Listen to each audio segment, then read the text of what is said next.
If you have ever tried editing a video on a traditional video editing software, you know how daunting a video timeline like this can be. Although it's super powerful, it's also super complex to maneuver and only usable by pro editors. We wanted to change this and build a video timeline that would give you the same granular control over your video editing process while also being super easy for anyone to use. And that's exactly what we have built with the new InVideo timeline. Let's take a look at how it works. You can access the timeline once you start a new project and come to the InVideo editor. Here, you can add your video clips to the timeline by clicking the plus icon on the clip of your choice. This will bring up the trimmer, which will allow you to select a portion of your video or place the whole clip as is. You will see that the first clip appears on the first layer of your timeline. Now, if you add more clips to your project, they will simply get added as separate layers. But you can also drag them and line them up next to each other on the same layer. This comes in super handy in situations where you want to segregate different types of footage. For instance, if you have shot a video both on your phone camera as well as your DSLR, you can line up the footage from your phone camera on one layer and line up the footage from your DSLR camera on the second layer. Another example of this would be that you can line up all of your A-roll clips on one layer and B-roll clips on another. You can also reposition the order of the clips, trim them right there by adjusting the start and end points, or split the clips by placing the seeker at the exact point and using the scissor icon on the top of the timeline to split it. This gives you frame level precision, allowing you to trim or cut your clips right down to a single frame. After making the cuts, you can then delete the portions of the clips that you don't want by right-clicking them and clicking on the delete option. You will also see a host of other options such as duplicate, rename, move front, move back, and dribble delete here for each clip. So we've also enabled a host of keyboard shortcuts to achieve the same results. For instance, you can use the Command X shortcut to cut a clip, press the delete key to delete a clip, use the Command plus C option to copy a clip, and Command plus V option to paste it at another point.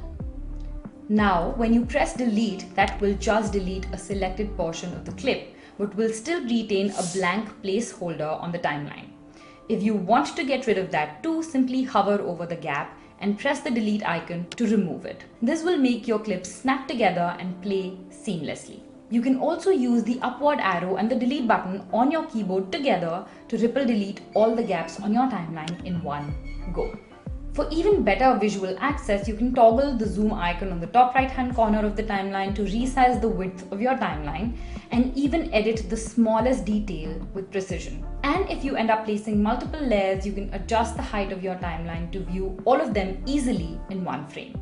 Now, if you want to add music, click on the plus icon on a music track from the audio library and it will automatically get placed as a separate layer on the timeline. You can then drag and reposition it to wherever you want it to start from.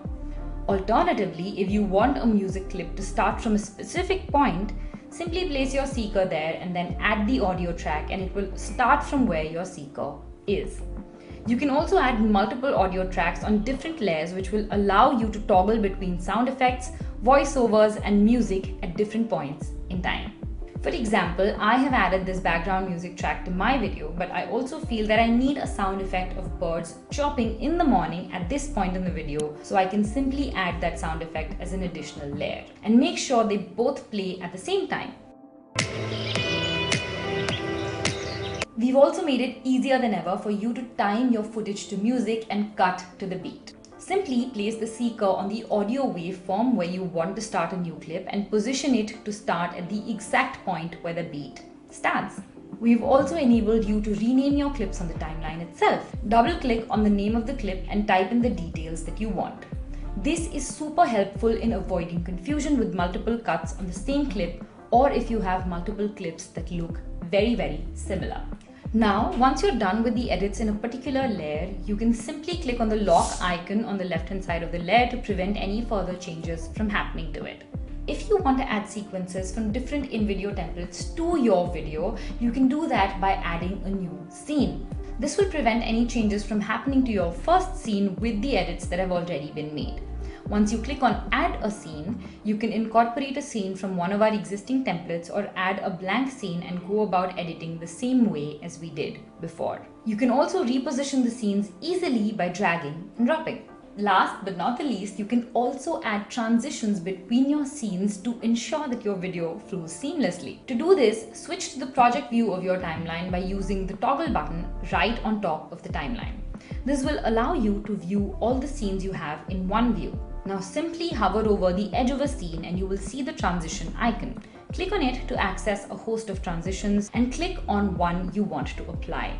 It will automatically get placed between the two scenes, and you can even choose to apply the same transition between all the scenes on your timeline. Say goodbye to super complex video editing timelines and say hello to a super simple editing workflow with InVideo's new timeline.